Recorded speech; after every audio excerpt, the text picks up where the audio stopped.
And welcome to the Comic Corner. We do comic book news, reviews, and interviews. We got the gang all back together this week. TJ, thank you so much for laying down the fort, holding it down. Absolute What a goat. guy. Thank you so much. I couldn't Because let the our people hanging, man. Yes, our weekly run has just still been going. It's still been going, which is very nice. Thank goodness. I couldn't break our streak. We've had a really. I don't think we've missed a week since we started. All three of us together. So I couldn't let it slip past us. We haven't. It's been good. We have had some episodes where it was pretty quick, 5 minutes. Here's one book, but we've at least put out something, and we put out something last week. So thank you so much for holding down the fort. And without further ado, also AF, how are you? I am doing great, man. It's weird. It's the middle of April. The sun is still shining outside. I don't know what's happening, but I'm not going to question it. I'm enjoying the sunshine while we still have it. Also, bring the sun a little bit over to this northeast coast right now because it's heading your way, man. There's some rain in my horizon, so you guys will be getting the sun very, very soon. Share it over here, man. It's been gray. Actually gray here in California the last couple days, so we can use that some over here. All right. Let's talk about some comics that came out this week. We got a big Ultimate reveal, an Ultimate Wolverine, and it's kind of funny. I'll get more into it. I was texting TJ yesterday about some theories on something we'll talk about in a little bit, but wowzers, what an issue. Through Time and Space, Absolute Flash #2 dropped this week. We will all talk about it. AF, including the biggest Wally West fan I know, will give his thoughts. And to the source, directly to the source, New Gods, new issue came out this week. But first, as teased, we got a brand new look at Ultimates #14. And there's two characters, one character in particular, that was TJ's #1 or #2 most anticipated Ultimate character. And there we go. It looks like we got Ultimate Wanda Maximoff and Ultimate Pietro. Very fun. Very fun. Hopefully a lot better than the last Ultimate iterations of them. TJ, how happy are you that we're finally seeing these two? Thorstradamus strikes again, man. Like you said, I've been hoping to get Scarlet Witch. I think she's a very important piece, not only to the Marvel universe, but I think she can really shake things up in the Ultimates, because magic's something we haven't really dipped into too much. I mean, a little bit with the new Sorceress Supreme over in Black Panther. But other than that, we've kind of barely scratched the surface. So I think Wanda can really fill a big gap in the Ultimate universe that we don't really know much about. What did the Maker do to magic? What is his, what is he doing in that kind of sector of the reality? So I cannot be more excited. It's going to be awesome. And I mean, we talk about it all the time. We just love this book so much. I think any new edition is we're welcoming it with open arms, just because we are so excited to where it will lead. I think Denise Camp has gotten all of our faith in all of these books. So I mean, he could bring the most obscure, weirdest character, and I would be hyped. So yeah, it's awesome. Denise has certainly taken this whole Ultimate universe by the reins and kind of just made it his. And I love that for him, because Hickman really set it up, but Hickman's very focused on Spider-Man stuff and, the Doom stuff as well, the Maker stuff. But everything else, Denny's camp is this is mine. I'm going to take the reins on this. My one question for either of you two, and this is a hear me out thing. What if the Scarlet Witch is not actually Wanda? And why do I say that? Well, the dark black hair is kind of giving something a little bit different than our traditional Wanda Maximoff. And the eye mask is giving something a little else. Originally, I was thinking Phoenix. Originally, I was thinking Marvel Girl. Doesn't seem like that's the case anymore when we go into our next book. But Betty, a Betty Psylocke Scarlet Witch specifically. AF, what you think about that? Yeah, I was just thinking that that's what I said into the mic now. that's looking very Psylocke to me. Mm-hmm. And I wouldn't be opposed to that. I think that would be pretty neat. TJ, what you think about that theory? You kind of cut out for a second on my end. So you're saying Psylocke could be the Scarlet With the Witch? Scarlet Witch, yeah, she's giving like the eye mask. Okay. It's very Betty-esque with the dark hair. Yeah, I mean, I totally see that. You are the Scarlet Witch guy, so you can correct me and explain to me why this isn't the case. But I thought like Wanda, the whole Nexus being thing, right? Like that means she's always the Scarlet Witch. But like if we're not playing by those rules, then like I don't give a shit. Like Scarlet Witch is a mantle that gets passed down. So like that's yeah. So anyone can be the Scarlet Witch. Then let's I'm for pretty much anyone filling that role. But I will say Pietro being there, I think kind of definitely leads us in a certain direction, which could be on purpose. So, I mean, it's anyone's game of who the Scarlet Witch could be. And either way, I think they'll be able to spin it in a way that is just like every other character, drastically different than the Wanda in 616. But I have a quick question for you guys, too, before we move on, just really quickly, because we were talking about Denise Camp and you brought up Hickman. And I was thinking about this like a week ago or so. So obviously we have the incursion coming. We know like we're about to get Miles incursion. Like this is all coming to a head. I don't know if that's a real incursion though. Or whatever you want to call it. Like when the worlds collide, if you would, right? Do you want to see Camp or Hickman take the reins on that? Like Hickman. Be like, I mean, obviously they will both be involved in some capacity, but I mean like main writer. Because I don't know. This is his idea. Do you think? Yeah, I will let Denise build the world. I'll let Denise build the world. And if we're doing any offshoots from the event itself, that's all Denise. Like Denise can take anything specifically Ultimates related that we want to have any offshoots with them, potentially like let's say meeting 616 counterparts and all this stuff. I want that all be Denise. But anything that's Maker, anything that's Doom, anything that's within that specific story, all has to be Hickman. That's his idea. I can see that. I don't know. I just feel like Denise just has such a, like you said, firm grasp on this universe and has really been like the driving force behind, I mean, since Incursion or what was it? Ultimate Invasion, right? Like he's really kind of stepped up. I don't know. AF, am I talking crazy here? No, I think you're pretty, I think I get where you're coming from. But yeah, coming from somebody that hasn't really been reading like this story or these storylines, I don't think I can actually be on par with either of you guys right now. Well, let's just hope for a dual writer situation and Donny Cates. Get Donny Cates on the book. Then we can all be happy. But that's my last thing. I'll stop interrupting. All right. So there you go. The Ultimates number 14 coming out later this year. I'm thinking maybe post show. A new trailer just dropped for Fantastic Four. Yep. So once we're all done, if you want to stick around, you can watch our reaction to said trailer. I think that'll be fun. But first, because I don't think this character is showing up in the Fantastic Four. This is Wolverine. This is Ultimate Wolverine number 4, written by Chris Condon, artist Alessandro Cappuccio, colorist Brian Valenza, and letterer Corey Pettit. Now, there's some incredible things in this issue. The art in here is fantastic. The final page reveal, which we'll get to, is mind-blowing, all pun intended. How we got there, it took a little while. I'll say something about this issue. So last issue, Logan got pretty messed up. He ran into Kitty Pryde and Gambit, and it screwed with his brain a lot. So the first 2/3 of this issue, it's a matter of 4 dialogues going on at once.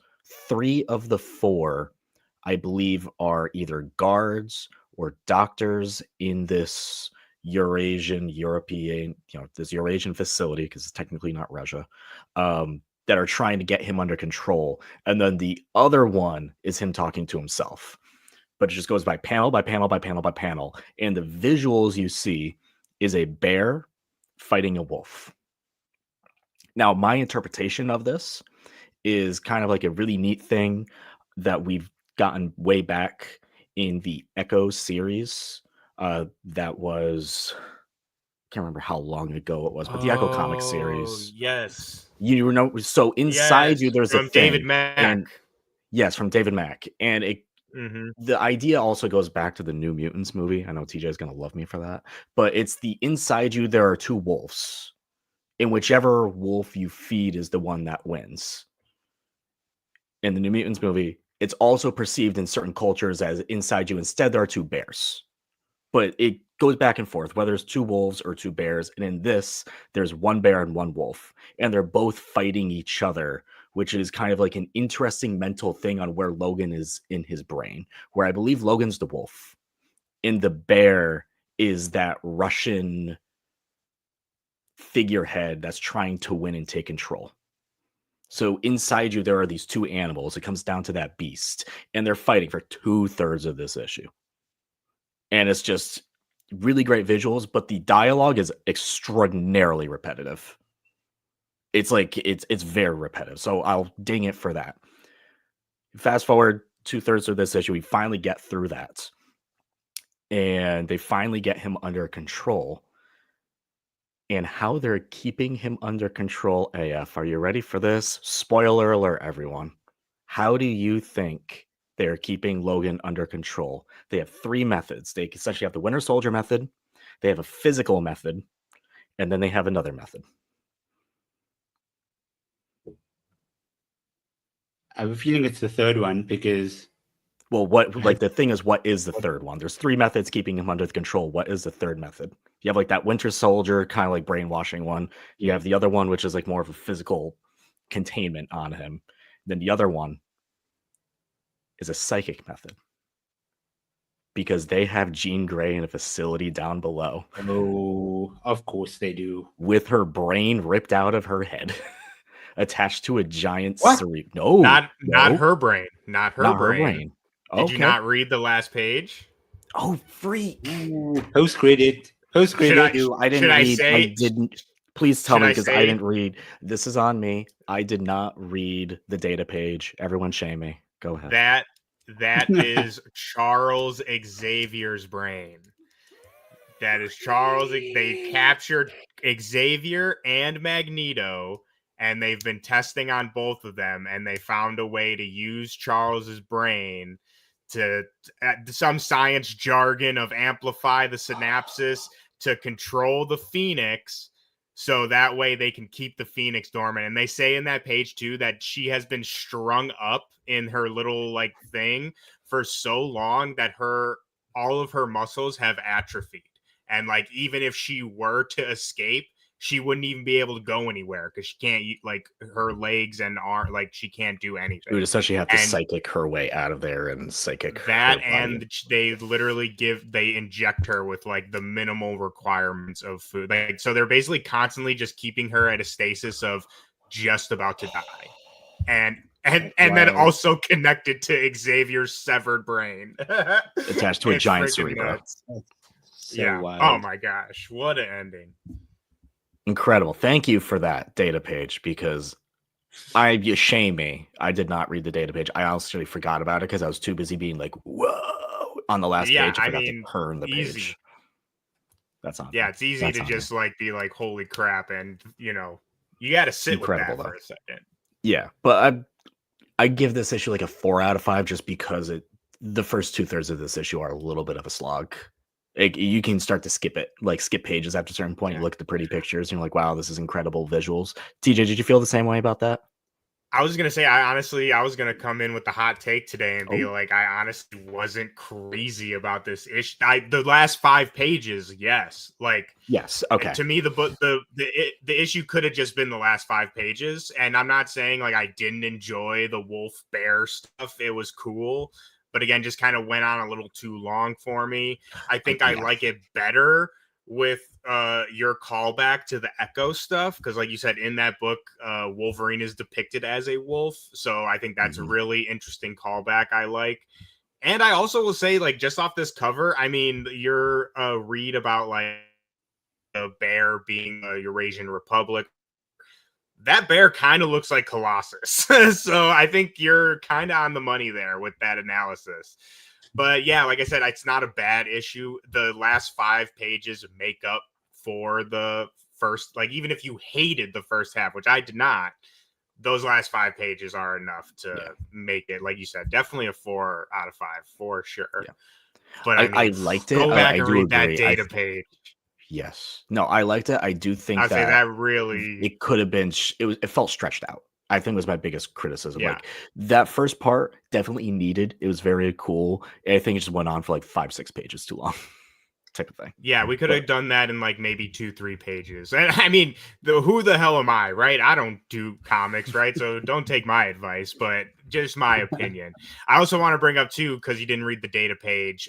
We also got, which maybe this has been mentioned, but I don't think so. Winter Guard. Eurasian Republic are Winter Guard are part of the Winter Soldier program. Like they're not Winter Soldier, but they basically say like the Phoenix is used on all of them, but like for some reason Logan really gets more benefit from these, psychic sessions or whatever. So she specifically calls out Ursa Major, Krylenko, which is actually the Red Guardian, which I thought was super interesting, and then Dark Star. So those three are in this little mutant hunting whatever they have going on, which obviously Winter Soldier is their best member. But yeah, so there's interesting things coming down the pipeline in Ultimate Wolverine. No Yelena though. Interesting. She's like a part of the more recent iteration just because everyone likes Yelena. For some reason, I was thinking of Magic because you're on such a Magic kick. And I'm like, dude, what do you mean? She like leads them. Yelena.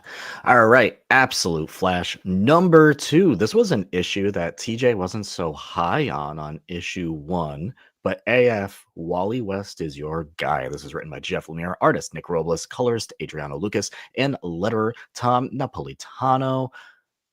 TJ, actually, no. AF, I'll go to you first. You're the Wally West guy. What do you think about the second issue? I like that there was some more world building being done over here. They also, there's a lot of dialogue with the rogues.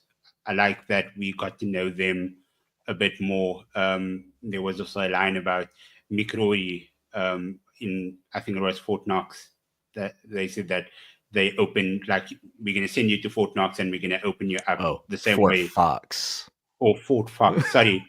I didn't want to zoom in that much to my screen.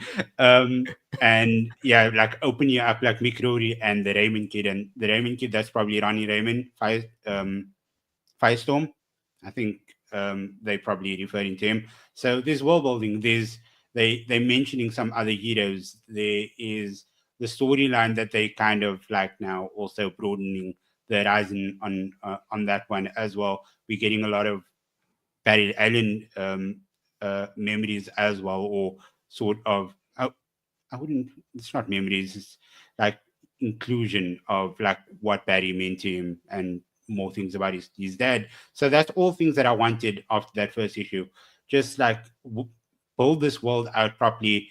Let everybody who doesn't know Wally West from Prime Earth, say for example, somebody's picking this up brand new, get them to know this Wally West, show that he is just as much of a cool character as the one that's on Prime Earth.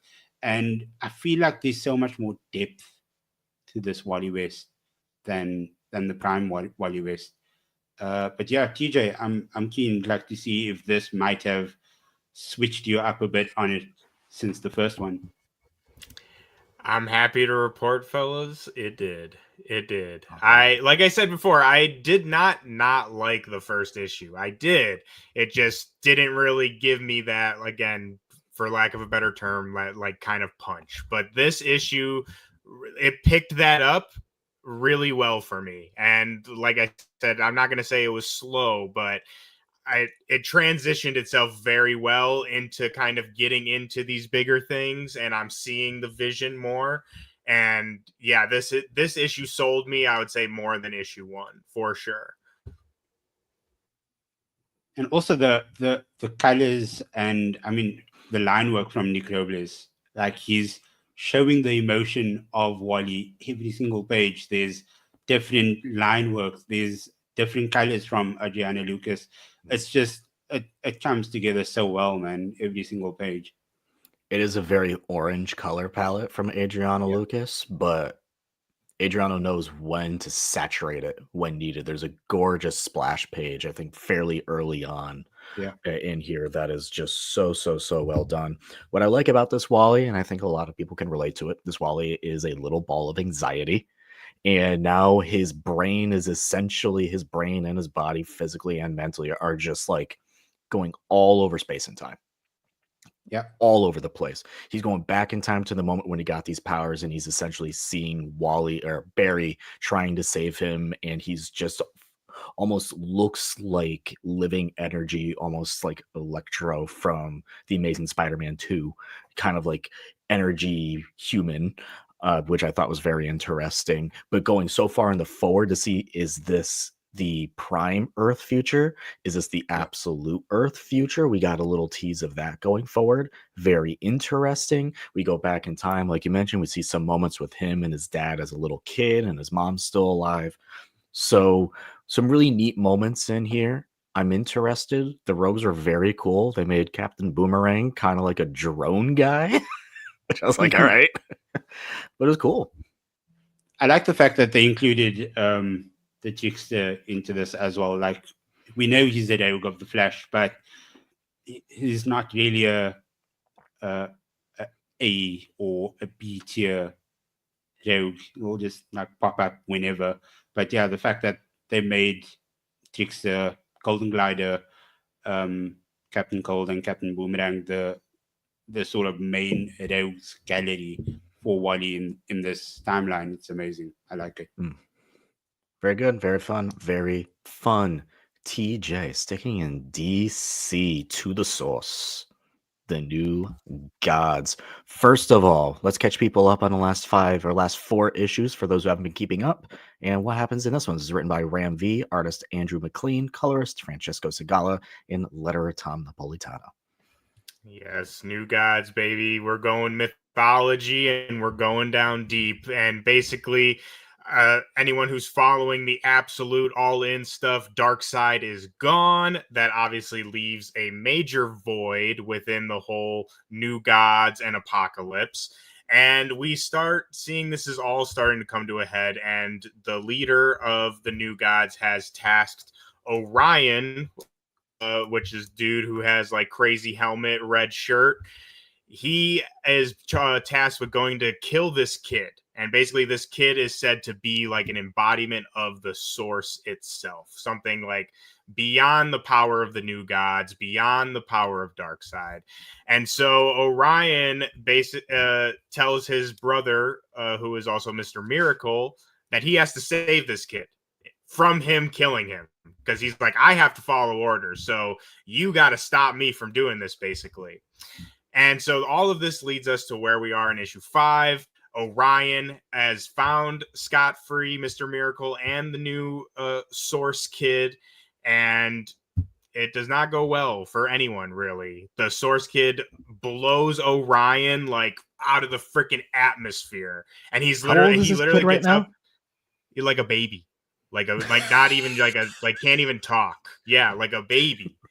And Orion's like, wow, it's been eons since I've been hit that hard. Like, he loves it, dude. It's great. It's really cool. The stakes feel like, because I mean, he's like trying to kill a baby. You know, I don't think DC or Ram V would actually do that, but it's like he is so intense about it. It really makes it feel like there's like stakes to it. And also, while all this is going on, there is a new group of aliens, whoever, that are trying to take Darkseid's place, and they confront the New Gods on New Genesis, and it doesn't go the way you think it would go. So this book's it's really been great. Obviously, Ram V is an amazing writer, and I am big into the whole mythology of comic books, and so this just checks all those boxes. I will say, though, if you are looking at this cover and you are, going to get this for the Justice League, don't do that. I don't know. A little spoilers, but I don't know if they're going to be in issue 6. But literally, the last page is Superman showing up, like confronting Orion and Mr. Miracle, and like that's it. Like they are not included in this issue at all. Yeah. So this feels like this should be covered for next issue, then. That's what I'm saying. So that was a little disappointing. Which I'm not even keeping up with Justice League, so it's like I don't really care if they come into the book, but just the fact that it's like this cover makes it seem like they're going to be very heavily involved, which they are not at all. But yeah, New Gods, it's great. If y'all out there are a nerd like me and love, like mythology, the kind of inner workings of the DC universe, if you would, New Gods is great. Ram V has really revamped the idea for 2025. I mean, New Gods came out like the 60s, forever ago. So I mean, he's just been able to reinvent but also pay respect to Kirby's original Fourth World in such a great way. So anyone who's interested, highly recommend. All right, there you go. New Gods Summer of Superman special. I don't know if y'all heard, there's a little movie coming out this summer. It's called Superman. Please. It's directed by James Gunn. There's a little bit of hype around this movie. So DC Comics, what are you gonna do? You're gonna make, what DC Comics, what are you gonna do? You're gonna make a whole initiative around Superman, as one should, for the summer. And this is just kind of like the one shot to set things up to get you all on board with everything that is Superman. So this is written by Joshua Williamson, who's writing the Superman book. This is written by Mark Waid, who's doing the oh my goodness. Oh, what book is that? My brain just busted. But he's doing the Batman Superman World's Finest. Thank you. He's doing the Batman Superman World's Finest book. And Dan Slott, who's coming on to do a Superman Unlimited book. Artist Jorge Jimenez, Belen Ortega, and Dan Moore, colorist Tomeo Mori, and letterer Dave Sharp. This is a good little catch up for those just trying to get on everything Superman, but there's a last page surprise in here, y'all. AF, there's a little last page surprise. Are you planning on picking up this book? Yeah. I will not spoil it then. But okay. if you're wondering, no, I don't want to spoil it because I want to sell people on it. If you're wondering what's going on in the Absolute Universe, specifically something that happened in the Absolute Powers book, the big Absolute Universe setup book where the world was created, and you had the flip book. If you want to know specifically what happened at the end of that book, pick this up and you get a little tease and you get to start to see some of the overworking plans going on over there in that Absolute Universe. Very interesting. Very interesting. I believe we get the Lana and Steel wedding in here as well. So a lot of Superman stuff, a lot of fun Superman stuff going on. There's so much Superman content. Teases for the new Supergirl book ongoing coming out later this year, so go check that out. And I've really been digging Joshua Williamson's Superman. AF, I know you've been enjoying Joshua Williamson's Superman. I know we both weren't here last week to talk about the previous issue, but yeah, Supercorp not as good as one thought it was be. Who would have thought? Who would have thought? Lex Luthor always has a plan. Even if Lex Luthor still isn't Lex Luthor right now, there's always some evil undertones there. Shocker, shocker. I told you, dude. I'm not even reading the series, and I told you that like a month ago. But so far, TJ, just so you know, it wasn't specifically Lex. Yeah, but he did kind of have the idea for it. He did have the idea for it. Norman Osborn, Victor Von Doom, Lex Luthor. It's all the same song and dance. They're supposedly good, funny? And then they're not good. You bring that up, specifically the Osborn thing with the Golden Goblin. I think, personally, this whole Supercorp thing is a Golden Goblin idea done right. That's what I was gonna say. It sounds like Golden Goblin, Red Goblin kind of thing, just from the outsider looking in. Yeah, but done good. Done like better. Yes, respectfully, yes. All right, DC, sticking in the DC realm AF, Secret 6, written by Nicole Maines, artist Steven Segovia, colorist Rain Barreto, and letter Steve Wands. For those not caught up or have no idea who the Secret 6 are, who are the Secret 6? What happened in issue 1? And where are we in issue 2? So, yeah, this is basically just a band of characters that's come out after the Absolute Power stuff, the betrayals of everybody in the Absolute Power event. Nicole Maines, who was part of Amanda Waller's entourage, Black Alice as well. She was on that team as well. The Suicide Dreamer Squad team. specifically, Nicole Maines, the writer, Yeah. Who plays Dreamer. Oh, my bad. Yeah. My bad. Same difference, guys. You guys know what I mean. And then we have Deadshot, we have Catman, Superboy, John Kent, and then Jay, his partner. Issue 1, I absolutely enjoyed. They basically laid the groundwork for everything. Everybody met each other. There was some infighting and some brawling between them because obviously whenever superheroes team up, there has to be some sort of disagreement somewhere down the line.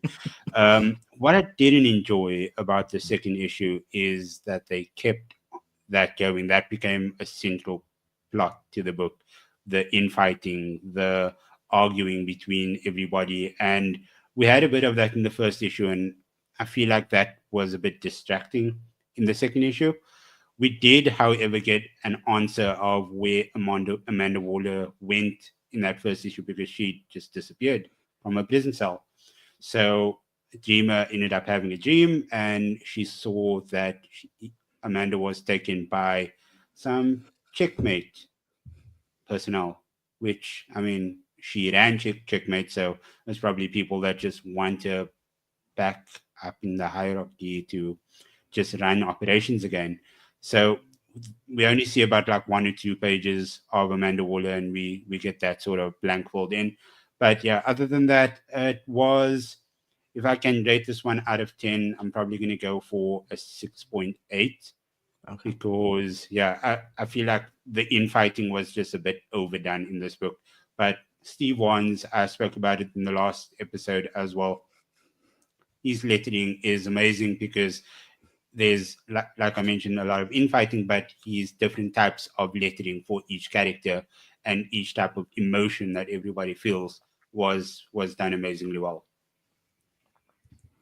Moving on to Marvel, this is a very classic cover. This is Spider-Gwen Ghost Spider, number 12, written by Stephanie Phillips, artist Von Randall, colorist Matt Miller, letter Ariana Mayer, AF. I know you haven't been digging this arc, and that happens. Sometimes we go into arcs where, that aren't our favorite, but we do know that we are in a little bit of a space adventure, and we do know that we will be getting a bit of a Stephanie Phillips team up later on.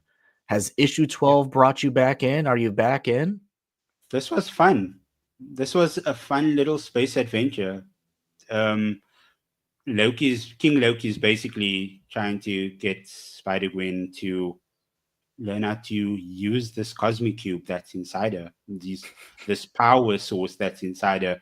And obviously he has his own sort of agenda for trying to get her to master these abilities. He wants her to basically shape the entire universe and the entire world as we know it in his image to his liking. And this, like, he takes it to this planet. Obviously, there's, as you can see over here, lots of aliens and all of these species on the planet. And I mean, the planet is self-sustainable. They're not short of anything. There's no poverty on the planet. It's just like everybody has enough for what they need to live. TJ is going to be saying, is Doom in charge of this planet? What's going on here? Sounds pretty sweet to me, dude. But yeah, it's a fun ride. There's a lot of like, I mean, Spider-Gwen, Gwen Stacy, she has these like quips, and her humor is amazing. So we get a lot of that. But towards the end of this issue, she's starting to get overwhelmed by the cube's powers again, and she doesn't know what to do. And the cliffhanger that we have is the team up, because she's like, I don't know what to do. And then in swoops Jean Grey, the Phoenix comes, and she says, let me help you. And Who could have saw that coming? continue. Who could have saw Yep. that coming? I love it. I'm so in. I'm so back in. Fun little idea. It helps when you have the same writer doing both those books, and Jean Grey, Yeah. who currently still has the Phoenix within her, knows what to do and how to handle said power for the most part. She knows how not to handle said power, and she knows what happens when said power, overtakes you at times. I wonder how that sort of creative idea came together, though. Like, did they know beforehand that this is what they wanted Stephanie to do when putting her on the Phoenix book, or when creating the Phoenix book? I don't know when that was announced, last year sometime. But yeah, it would be interesting to know that sort of creative decision. I would feel like go on. Sorry, go ahead. I was gonna say I would feel like the team up idea would have come when they kind of decided that Gwen was gonna have the cube within her. When you have all of that power, it's like, well, speaking of someone who has a lot of power within them, and speaking of someone who's writing the same book, it just makes sense to have a little teacher moment, a mentor moment. TJ, go on. I was just gonna say, AF, did you read Phoenix number 9? I did not. So I'm taking it that there's a proper tie-in over there. Not necessarily a proper tie-in, but Phoenix gets a major power boost in issue. I mean, we've been leading to it in the series, dude. Yeah, should I say it? Like, should I spoil or keep it? Yeah, I say, should I keep it under wraps or no? Let's go. So basically, Jean and or Phoenix, they're one now, is the cosmic entity of creation. She has taken her place among eternity, infinity, as creation itself. So I'm guessing that's probably why she's dibbled Gwen, because I mean, she can go and do whatever the hell she wants. Golly, yeah. No, it sounds crazy, but dude, it is. Dude, Stephanie just Phillips made her God. is cooking. Dude, she is cooking. Like, it's really freaking cool what they're doing with this whole, like, the concept of the Phoenix, and plus adding to what Merwewa Awudeli's doing over in Storm, and Storm being the eternal. I mean, things are happening in the X office, my people. Like, things are happening on the cosmic office. That's what I'm saying. And we have Imperial coming. That's what I'm getting and that's at. a coincidence. I'm gonna stop myself now, because cosmic things are going on. Feels like the landscape's changing, which makes sense when you have all these ridiculously powered individuals. I feel like at some point maybe a reset button will be hit after you play around with this for a little while. So I think that we may be going in that direction. All right. Before we're going to do a live reaction to the Fantastic Four trailer, AFTJ, I'm going to require you to pull up the trailer. We're all going to hit play at the same time. AF, you've done with these with me before. We'll do a little 3, 2, 1 countdown when we pull it up, and we'll give our live reactions. I'm not putting it up here because we don't want to be taken down. We don't want to be flagged. But we will watch it amongst ourselves. You can time it up yourself if you want to as well. And we will react to it. But before we get to that, let's talk about next week super quick. It's a big pull list for myself next week. Gosh darn it. I got Absolute Wonder Woman, Captain Planet #1 from David Pepose. Hoping Mr. Pepose can, I would like to read that. I'd like to read that. I'm Captain Planet is a childhood favorite of mine. Loved Captain Planet. You're a Planeteer, dude? Oh, hell yeah, man. I didn't know that. Hell yeah. I don't think that there's anybody of our generation who wasn't one. That's true. True. Very true. Was a weekend staple. That's true. It's the big joke. I was like, what radicalized you? Captain Planet. Captain Planet. Loot and plunder, man. Magic number Sly 4, of course. Sludge. When I saw that dude, I Hmm. became radical.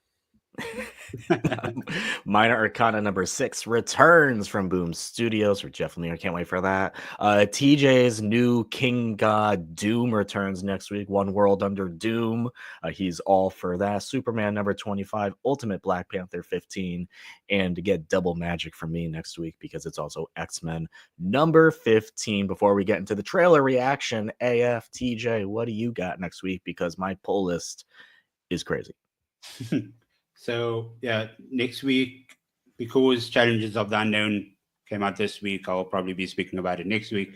Zatanna number 3 as well came out this week. So I can't wait for that to come in. But from the pools that are dropping next week, I'm back on the main line Flash. It's been getting so much better, and I'm all the way back in. So Flash number 20 drops next week. Green Arrow number 23 drops next week. Justice League Unlimited number 6 and Superman 25. All right. TJ, what you got? I have Absolute Martian Manhunter number 2. Absolute That's Wonder out next Woman. week too? Oh, Jesus, not on my poll I was list. gonna say, I can't believe you're not pulling that, man. Oh, It's I so usually funny. hold on. Let me fix that. But so Absolute Martian, yeah. Avengers 25, which I just recently caught up on the Avengers. Jed McKay's continuously cooking. Captain Planet, baby. Y'all know I'm excited about that. And obviously One World Under Doom, Ultimate Black Panther, and X-Men, which Ultimate Black Panther, I feel like it's been forever since the last issue. And like nothing has happened since the like end of the first arc. So I'm really excited for this next Black Panther. No, I'm you hoping missed an that issue we then. kick it up. You missed the The start last of the issue he fought that Vibranium dude, right? Yeah. But it's been a while since it. Oh, yeah. That's what I mean. It's been a little bit, so I'm excited to get back into the Ultimate Wakanda. Yeah. All right. Yeah, that's it. Gang, do you all have your trailers pulled up? I do. We're paused at 0. Just give me 2 more seconds. Okay. Got a filibuster for AF. TJ, before we get into this trailer, what are you anticipating? What do you want to see? How excited are you for Fantastic Four? I probably could not be more excited. I'm so excited for Fantastic Four. I'm a big fan. Personally, what I want to see from this trailer specifically, you know me, we've talked about this. I don't like seeing too much in trailers, but I would like 2 to minutes see and 43 seconds. which I don't like. But I do hope to see at least a glimpse or a little shimmer of Silver Surfer. I don't need a lot. I don't want just a quick, like just flying past on his board, like or her board if we're going foul the ball in this universe. But yeah, that's what I would like to see. Other than that, just show me some good family stuff. Okay. All right. This was probably, hopefully for myself, the last Fantastic Four trailer I'll watch until the movie comes out. I'll say that much. I'm hoping. All right. Ready? Everyone, cue up your trailers. We're going to hit play in 3, 2, 1, play. And we're reacting live.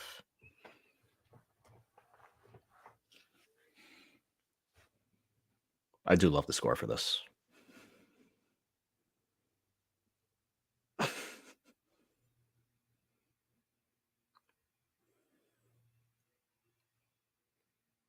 I love the vibes of this. Say this is perfect.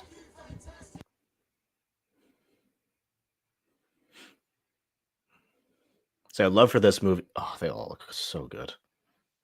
Dun, dun, dun, dun. Ugh. Wait, is Herbie not talking? Just beeping?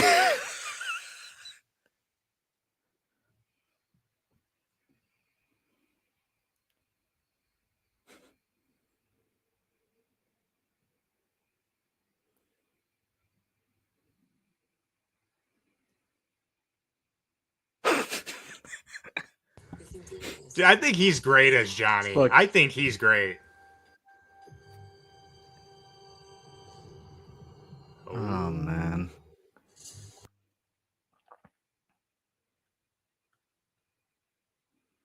Oh, there's Shadow Ball. Your planet is now marked for death.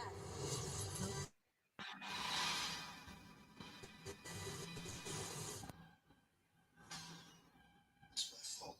I stretched the bounds of space.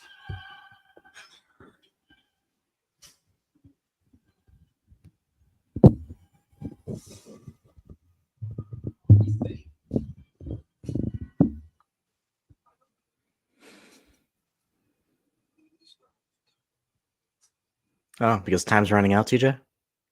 Not enough time? Oh, We will face it. I love the Fantastic Car. We will fight it together.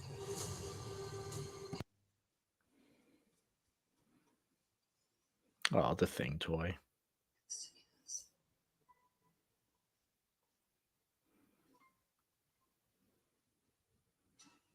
Oh, the stretching actually looks good. Oh, stretching.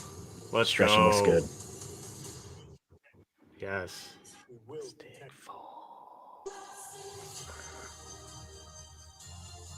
Ooh.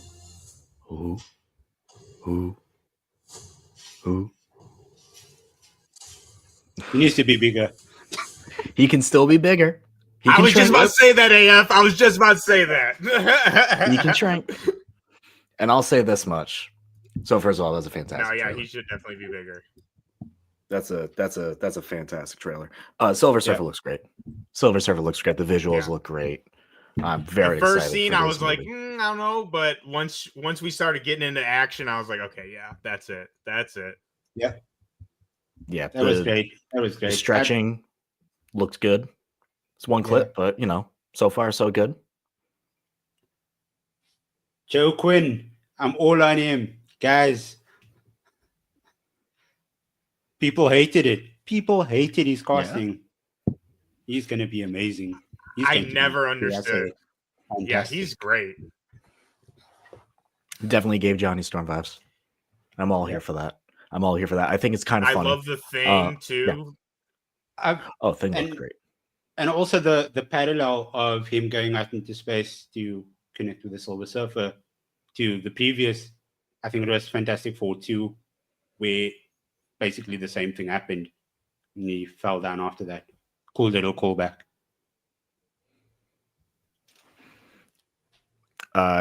It's confirmed Galactus can change his size. He can in the books. And I'll say this. I do remember very specifically, I think it was D23. I think it was D23 when Kevin Feige came out on stage and talked about the Fortnite stuff. How he specifically said that in that big Fortnite event, when they had Galactus show up and you saw the giant head of Galactus rise up, very similar to the Celestial in the Eternals, like the size of the Celestial, right? He said, I want to use that as a visual reference. And Galactus was like celestial sized at that point. So I can imagine he can hopefully, I can't imagine that he'd say something like that and then for them not to visually have like that look of like the giant head coming down from the sky. Yeah. Because I mean, he's supposed to. I also think Galactus can change size in the comic. Yes, like he's done that before. Yeah. Yes. So that's not like out of the realm of possibility. Yes. I mean, he's supposed to have the world of the Earth in the palm of his hands. Like, so the fact that he's able to change size, it should be in his wheelhouse. Honestly, I feel like that could even make him like even scarier.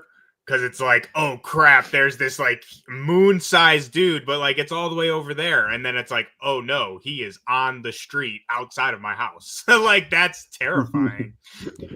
Do we think now, thinking about where this movie is going to be going and for a storytelling perspective, TJ Zwarich, by the way, if you just want to jump in on this, feel free. You have the link.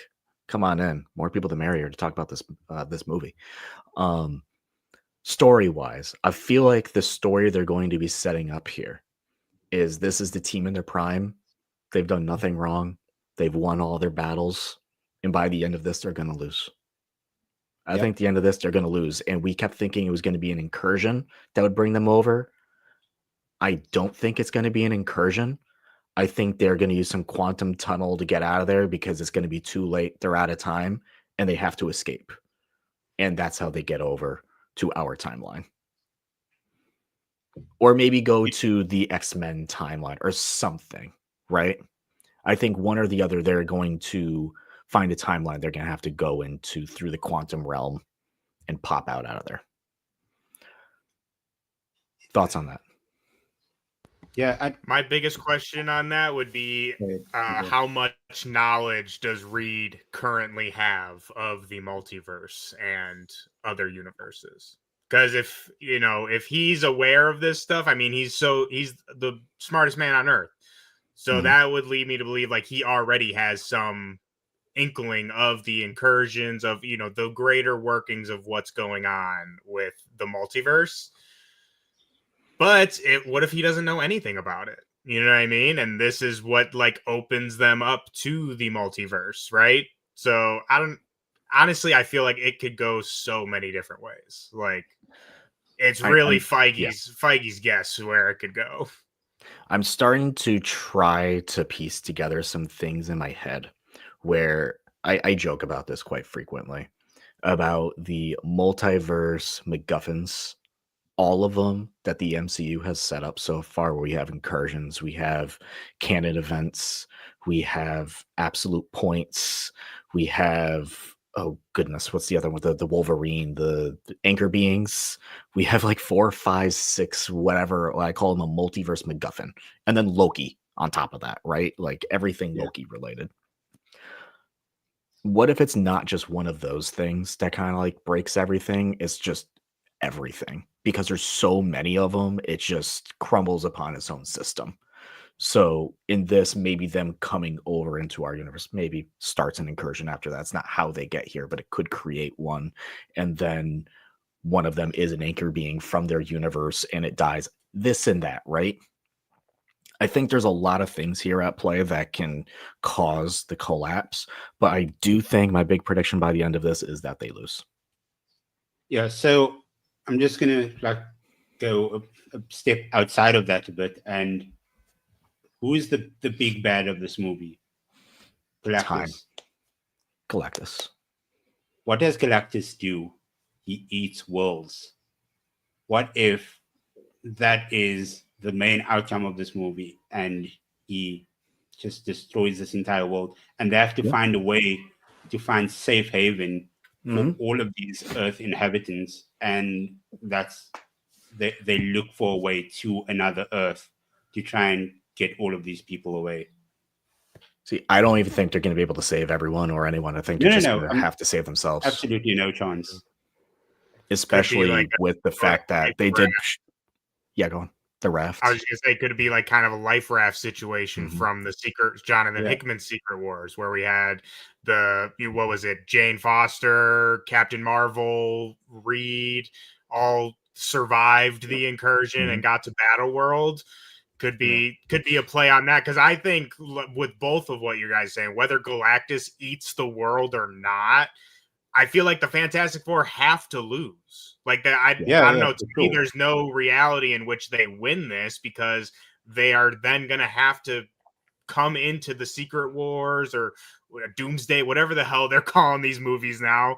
But there has to be a reason for them to come. So I think, like you said, I think they have to lose. Honestly, it's going to be like on a massive scale, like if you compare it to the events of Thor Ragnarok, where they had to like find safe haven for all of the inhabitants of Asgard, and they like brought them to new Asgard on Earth.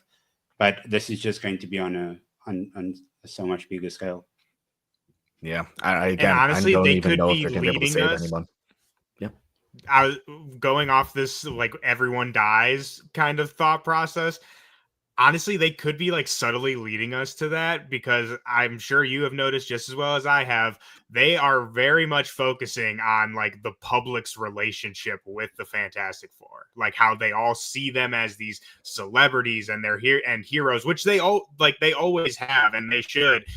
That is kind of a big part of the Fantastic Four, but that would be a kind of sly, subtle way to really gut punch us at the end when we see like this world that loves these heroes, and the heroes ultimately fail them. Like that would be Matt Shankman, dude. That would be nuts. It'd be so wild because I mean it's their first movie, and the heroes are normally victorious by the end of their first movie. So to sort of like turn it on them a bit and make that they lose in their first movie, that would be pretty neat. Well, it kind of like that's why flips the what's called the trope, I would say, you know, because like usually when we have superhero movies, Iron Man, Cat, whatever, it's like the hero becoming the hero and then like the public accepting them as the hero. But we're kind of starting in reverse now. The public already loves them. They're already these great heroes. So now like let's bring them back. So I don't know what they're doing, but I think they have a lot of great elements and a lot of great avenues to go. TJ brings up a good question. How do we think Franklin comes into this? The Franklin of it all? I don't know if like Franklin even be born in this movie, unless if like the movie kind of spans a long stretch of time from when they know Galactus is coming to not, or post credit, right. possibly. Maybe, because I would say if he is born, maybe they could use him. He accidentally, because of how powerful Franklin is, that could be their way out of there, but it's like more of like an accidental way out of there. But that would be a wild finish to that movie. Are Val and Franklin twins? No. I don't think we're Franklin seeing Val born first. Yeah. Yes. Yeah, maybe the crazy baby magic thing. Like Franklin's not born yet, but like you said, dude literally can just like create universes at will. So maybe that him being inside of Sue during all of this, you know, craziness, maybe that's how they find a way out, find their way into 616, Loki's castle. I don't know where they're gonna show up. On the board, if I do remember, there is a little tease of it all for the quantum realm. Like he has quantum physics on there. I have a big thing that when you go into the quantum realm, we're not actually time traveling, you're multiverse hopping, but that's my own theory that I will not get to on this podcast, because as much as you all know, I hate time travel with a burning passion. But I'm just fine if interesting. I find it interesting. First of all, like you said, I think the movie looks like visually, everything visually looks great. I love the vibe it's giving off. The stretching from Reed for very quick time that we saw it looked good. The chemistry all definitely seems there in the 2 minutes and 40 something seconds. Chemistry seemed good. And I think we're going to get a very similar moment, because I think it's funny. Also, we have Superman and Fantastic Four essentially coming out within weeks of each other. And we've already seen the shot of Superman saving the little girl from the falling building. And we have this one shot in here of the little girl trying to pick up the Thing toy. And we just know we're going to get a very similar moment where Ben's going to show up and save her from a falling building or something. Yeah. I mean, dude was already busy pulling an entire ship over there in the ocean. So yeah, I'm excited for this movie. It's gonna be great. What a time! What a time to be alive. Superman and Fantastic Four movies coming out within weeks of each other, and like Jurassic World as well. I think those are Jurassic World first. It's like first week, then second week is Fantastic Four, then third or fourth week in the month is Superman. You know, there's so much toxicity and like people complaining and stuff out there these days, especially in like the nerd space. And it's just like, what do you want? Like Superman and Fantastic Four, like that's so awesome. Like there's just so much fun stuff coming out. There's not a reality in my mind where either of these movies will be bad. Will they live up to your personal expectation that you've made in your head? Probably not. But I cannot imagine these movies being like bad, like objectively bad movies. I really doesn't seem possible to me. But then again, I am the MCU shill. My check from Feige, I think, is in the mail. So Don't listen to me. And it is Jurassic World, Superman, Fantastic Four. I got the latter two flip-flopped. But I'm really looking forward to it. I hope that's the last trailer I see for this. I don't want to see any more. I'm not I watching don't need to see nothing else. anymore. That gave me I'm going to everything try I to needed. avoid it. The problem is I have a feeling when I go see Jurassic World that the final trailer for Fantastic Four and Superman, same thing, are going to be in there. Yeah, it's going to be like show up 90 seconds before the movie starts type deal. Nope, not having it. So for Thunderbolts, I only ever watched the first trailer, and I've been avoiding anything else that comes out after that. So the new one that came out yesterday, I'm just like, nope, block, mute. I haven't watched it. I don't want to see. I don't anything. intentionally watch them, but I have a bad feeling when I go see Sinners very shortly that one of those trailers will be playing in that theater. Are you heading out later today? Yes, sir. Of course I am. It's opening day, technically. Good man. Of course. All right, everyone. Well, that was fun. That was a fun little surprise to throw at the back end of this podcast where we talk about comic books. Funny enough, I don't think any comics we talked about are Fantastic Four, but we do have One World Under Doom next week. If you're curious what that is in the current Marvel timeline, Prime timeline 616, where Dr. Doom became the Sorcerer Supreme through some shenanigans after a vampire event, because comic books are strange. And now he's pretty much just playing king of the world, King God Doom once again. And TJ, we talked about this. Savior Doom, you mean? Yeah, exactly. TJ's a fan of it, man.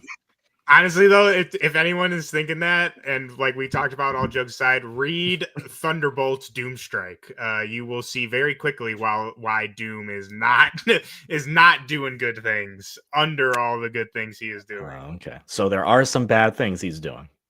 Oh, go ask the people of Indiana how they're doing in the Marvel universe right now. I'll just say that. Oh, okay. That's good to know. Because he's trying to bump up my Agents of Atlas over there in South Korea. So I'm hoping that like everything's okay with them, because Doom gave him a good paycheck. Well, we'll see. See, TJ. Maybe the perfect things on paper don't seem so perfect, because in the end, Doom is still God.